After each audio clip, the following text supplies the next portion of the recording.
कब्रिस्तान में कदम रखते ही एक महक ने इस्तकबाल किया। यह खुशबू उससे पहले कभी नहीं सूंघी थी और न महसूस की थी। मैं हर जुमे को सुबह फजर के नमाज के बाद अपने वालिद साहब की कब्र पर जाता दुआ मांगने के लिए और वहां से ही अपने ऑफिस चला जाता। एक अरसा हो गया था, मगर आज मैंने कब्रिस्तान में एक नई खुशबू महसूस की जो मुझे बेचैन कर रही थी। ये खुशबू किसी तरह से भी दुनियावी खुशबू नहीं लग रही थी। बहरहाल मैं वालिद साहब की कब्र पर पहुंचा तो उनसे चंद फासले पर ही एक नई कब्र बनी थी। ताज़ा फूल और चादर से अंदाज़ा लगाना मुश्किल नहीं था कि 2 या 3 दिन पहले ही ये कब्र बनी है।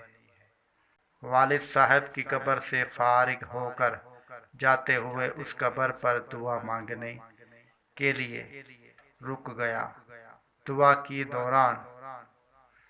के दौरान महसूस किया खुशबू उस कब्र से ही आ रही है।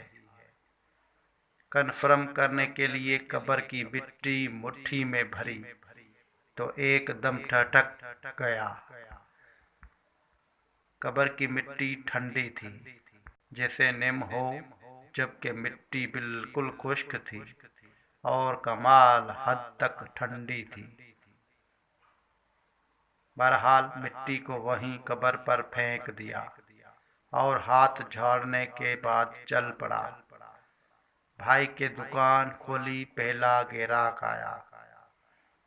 उसको सामान दिया तो उसने कहा, जमान भाई, आज खुशबू तो बहुत कमाल की लगाई है। कौन सी खुशबू? तो उसने कहा, जमान भाई, खुशबू आप लगाते हो और पूछते हमसे हो कौन सी खुशबू। बहुत भले मानस आदमी हो आप भी, ये कहते हुए वो चल पड़ा। मैंने जब अपने हाथ को सूंघा तो वही खुशबू मेरे हाथ से आ रही थी। तमाम दिन में उस खुशबू को महसूस करता रहा। हाथ धोने के बावजूद भी मेरा हाथ मतर रहा। अगले दिन हफ्ते को भी मैंने चाहते हुए कब्रिस्तान चला गया। वालिद साहब की कब्र पर दुआ करने के बाद उस कब्र पर दुआ की कौन है जो उस कदर नेक है, जिसकी कब्र ठंडी और खुशबूदार है, जिसकी कब्र ठंडी और खुशबूदार है। गोरकुन से उस कब्र के मुतल्लिक पूछा तो उसने बताया कि खातून की कब्र है।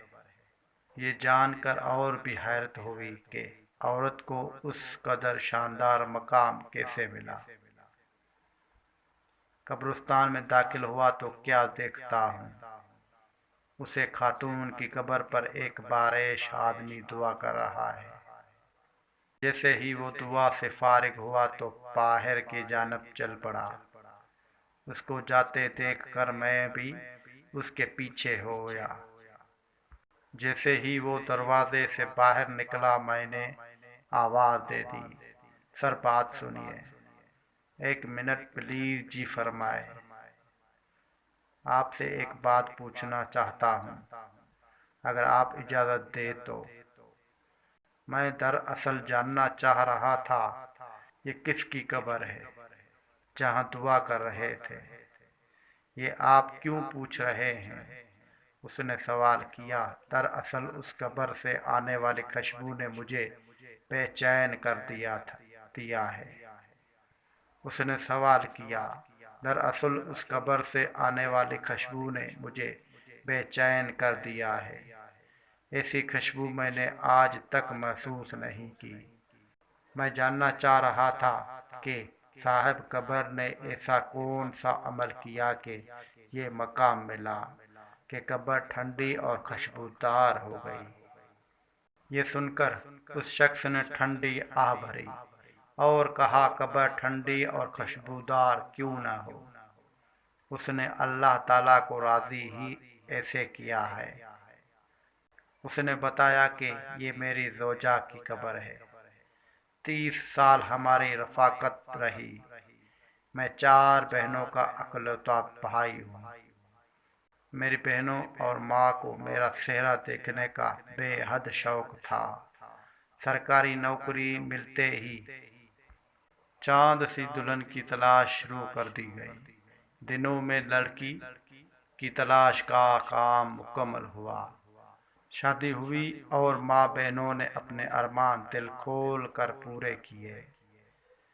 शादी की पहली रात मैंने घूंघट उठाने से पहले अपनी पग उसके कदमों में रखते हुए साफ अल्फाज में बता दिया, मुझे माफ़ कर दो, मैं हक ज़ौजियत अदा करने से बिल्कुल कासिर हूँ।